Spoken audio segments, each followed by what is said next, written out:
This video is about how to develop a MuleSoft app once and run it in the different environments, such as dev environment, staging environment, or production environments.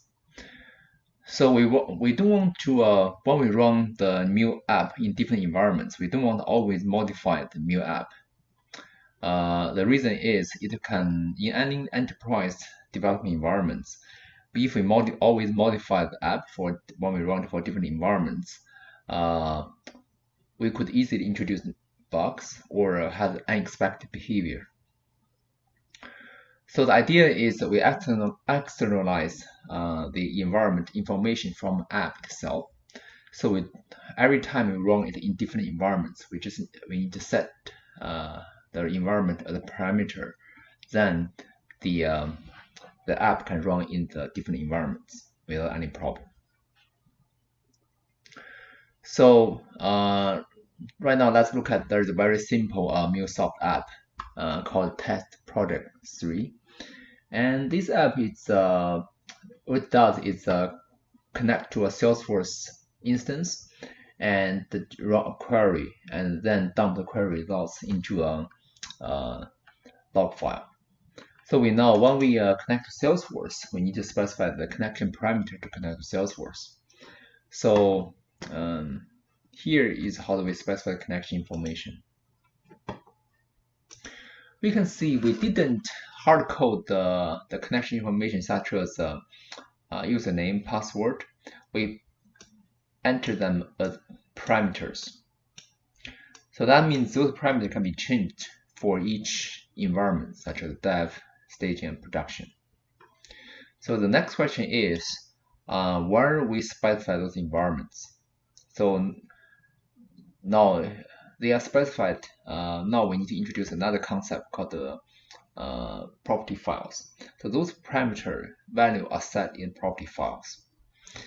So in this project, we have a folder called the resource, and within the resource folder, we have config properties. If we open it, we can see all four variables are specified over here. The value can be entered over here.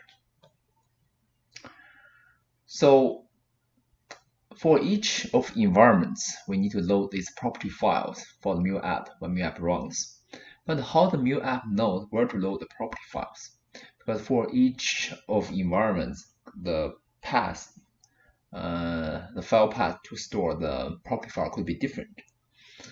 So the trick is, if we go look at the app itself, there is the global elements.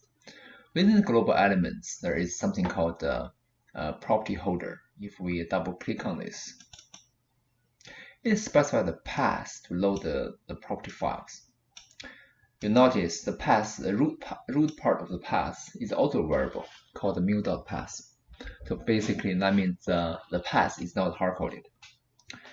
For each of the environment, the path will be different. Then for each of the environment, they can load the property file from different location. Then how do we specify or set the value for this path variable? Right now we're using Anypon Studio. In Anypon Studio, to set the path variable, which we can go to this Mule-project. If you click on this, here it specifies the environment variables, which has this mule.path. The current value is set as dot, which means current directory. In our Anypon Studio, the current directory is the resource folder. So it's loading these property files. However, for different environment, runtime environments such as dev, staging, or production, and we can set this mule.path environment variable for the runtime itself. So when the runtime starts, we can set the value for this variable. So the value can be different for each runtime. So the Mule runtime can be standalone on premise or on the cloud hub. So in this video, we only talk about standalone or on-premise MuleSoft runtime, not the Cloud Hub. So for on-premise MuleSoft runtime, you can start it from command line, or start it by a script, or start it as a background job. Let's say we started on command line. The way to set this environment variable is supply it as a parameter to the commands. For example, as we run this command mule command to start the mule runtime, you can use this -d switch to specify the mule.path equal to a path, a file system path. It could be different for each runtime environment, such as dev, staging, or production. So once we start the Mule runtime like this, the value will be set. And then when the app itself runs, it will using that path information to load the property files from correct location. Once property file load, and it will load the all the parameters used by the Salesforce connection. That means for each environment, let's say production or staging, it will connect different Salesforce instance. So this achieves the